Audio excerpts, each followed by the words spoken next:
Friends welcome to संदी कुटी channel इनकी நம்ம சேனல் மூலமா ஒரு சூப்பரான சப்பாத்தி இதாங்க பார்க்க போறோம் இந்த சப்பாத்தி பாத்தீங்கன்னா ரொம்ப நேரம் ஆனாலும் ரொம்பவே சாஃப்ட்டா இருக்கும் இந்த மாவுலயும் சப்பாத்தி செய்ய முடியுமா அப்படினு சொல்லிட்டு யோசிப்பீங்க வாங்க இப்போ எப்படி செய்யறதுன்னு பார்க்கலாம் இப்போ 1 கப் அளவுக்கு நான் தண்ணி வந்து சேர்த்துக்கிறேன் எல்லா கப் மெஷர்மென்ட் வந்து இதே கப்பால வந்து அளந்து எடுத்துக்கலாங்க இப்போ 1 கப் அளவுக்கு நான் தண்ணி சேர்த்துட்டேன் திரும்ப இதே கப்பால இன்னொரு கப் அளவுக்கு மொத்தம் வந்து நம்ம 2 கப் அளவுக்கு தண்ணி சேர்த்துருக்கோம் இப்போ நம்ம ஸ்டவ் ஆன் பண்ணிட்டு தண்ணி நல்லா கொதிக்க விட்டு எடுத்துக்கலாம்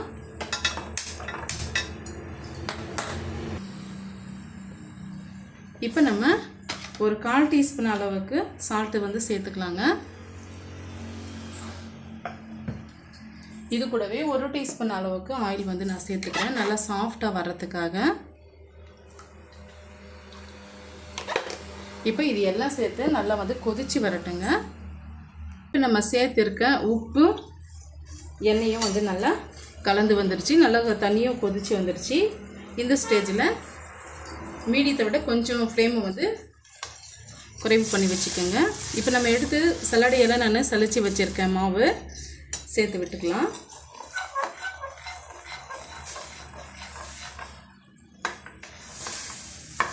சேர்த்துட்டு நல்லா வந்து கலந்து விட்டுக்கோங்க இது சாஃப்டாக வர்றதுக்காக தான் நம்ம இது கூட சுடு தண்ணியை வந்து நல்லா கொதிக்க வச்சு நம்ம செய்திருக்கோம் இப்போ ஒரு 2 நிமிஷம் அப்படியே இருக்கட்டும் மூடி போட்டு அப்படியே நம்ம விட்டுடலாம் கை பொறுக்கிற சூட்டுக்கு இது நல்லா ஆறி வரட்டுங்க ஆறி வந்த பிறகு நல்லா நம்ம கலந்து எடுத்துக்கலாம்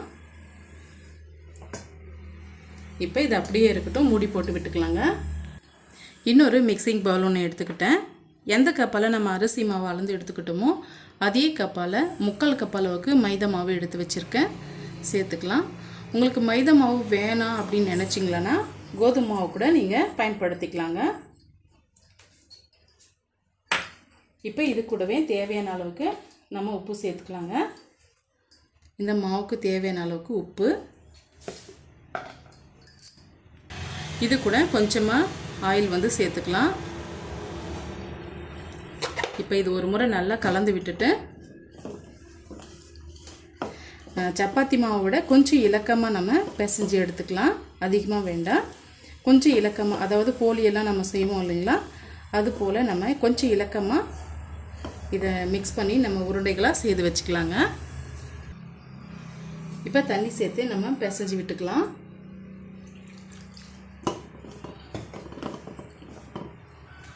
இந்த அளவுக்கு இலக்கமாக நான் பிசைஞ்சு எடுத்துக்கிட்டேன் இது போல் ஸ்டிக்கியாக தான் வந்து இருக்கும் மாவு வந்து காஞ்சி வராமல் இருக்கிறதுக்காக ஒரு 1/2 டீஸ்பூன் அளவுக்கு ஆயில் வந்து சேர்த்துக்கலாம்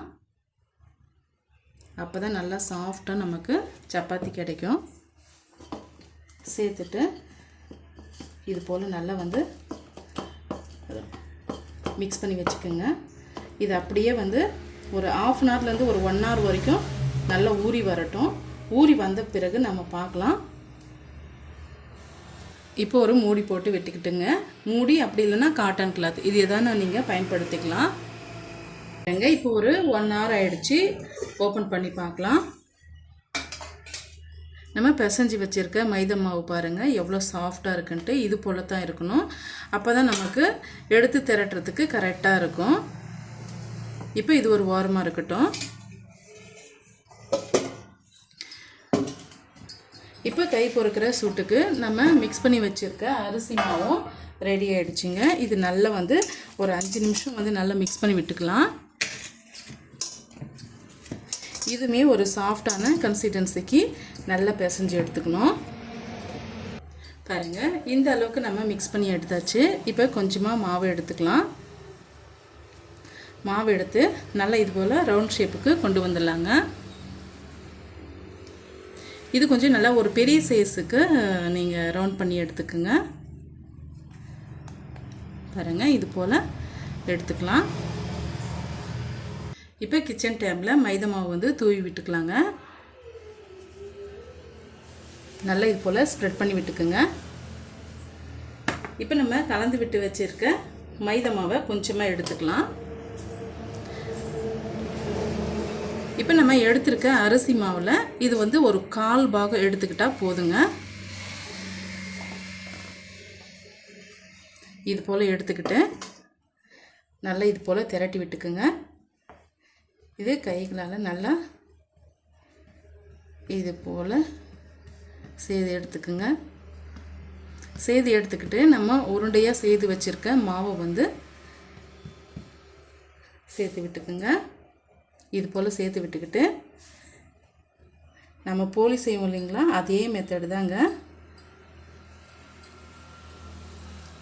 இப்போ எக்ஸஸாக இருக்கிற மாவு வந்து நம்ம எடுத்துடலாம்.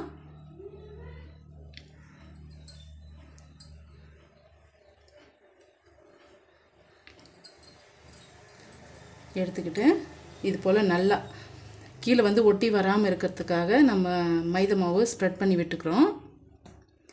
இது போல் செய்து விட்டுக்கிட்டு இது போல் நல்லா அழுத்தி விட்டுருங்க.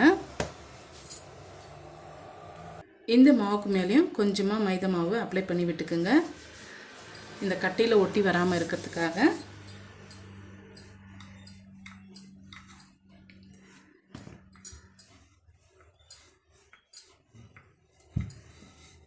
நல்லா வந்து தின்னாக வந்து தேய்ச்சி எடுத்துக்குங்க.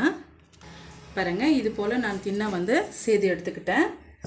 உங்களுக்கு அழகாக ஒரு ரவுண்ட் ஷேப்புக்கு வரணுன்னா இது போல் கட் பண்ணிவிட்டு கூட நீங்கள் எடுத்துக்கலாம்.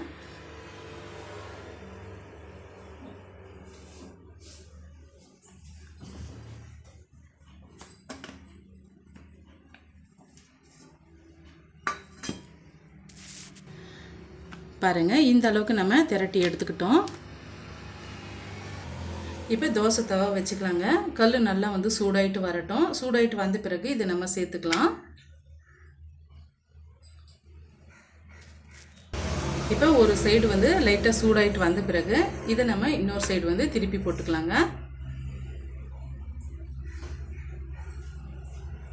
பாருங்கள், இப்போ நம்ம இன்னொரு சைடு வந்து திருப்பி போட்டுக்கலாம். இப்போ லைட்டாக இது போல் தட்டி விட்டுக்கலாங்க. இப்போ வந்து கொஞ்சமாக இங்கே நடுவில் உப்பி வருது பாருங்கள். இந்த ஸ்டேஜில் நம்ம இன்னொரு சைடு திருப்பி விட்டுக்கலாம். திருப்பி விட்டு நல்லா வந்து ப்ரெஸ் பண்ணி கொடுங்க. எவ்வளோ சூப்பராக சாஃப்டாக வந்து நல்லா உப்பி வருதுன்னு சொல்லிட்டு இதே போல் எல்லா சப்பாத்திகளையும் நம்ம செய்து முடிச்சுட்டு பார்க்கலாம். எல்லா சப்பாத்திகளையும் நம்ம செய்து முடிச்சுக்கிட்டோம். இப்போ இது ஒரு சப்பாத்தி வந்து நான் புட்டு காமிக்கிற பாருங்கள், எவ்வளோ சாஃப்டாக இருக்குன்னு சொல்லிட்டு பாருங்கள். இப்போ ஒன்று வந்து ஓப்பன் பண்ணி பார்க்கலாம். பாருங்கள், எவ்வளோ சாஃப்டாக நல்லா வெந்து வந்திருக்குன்ட்டு. பாருங்கள், இதே போல் எல்லா சப்பாத்திகளும் ரொம்பவே சாஃப்டாக இருக்கும்.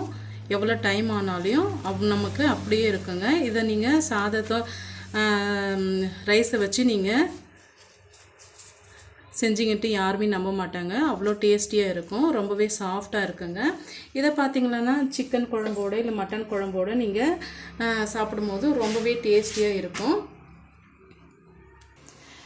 ரொம்பவே சாஃப்டான இந்த சப்பாத்தி உங்களுக்கு பிடிக்கும்னு நினைக்கிறேன். பிடிச்சிருந்தால் மறக்காமல் சந்திக்குட்டி சேனலுக்கு சப்ஸ்கிரைப் பண்ணுங்கள், லைக் பண்ணுங்கள், ஃப்ரெண்ட்ஸ் அண்ட் ஃபேமிலியோடு நிறைய ஷேர் பண்ணுங்கள். தேங்க்யூ ஃபார் வாட்சிங்.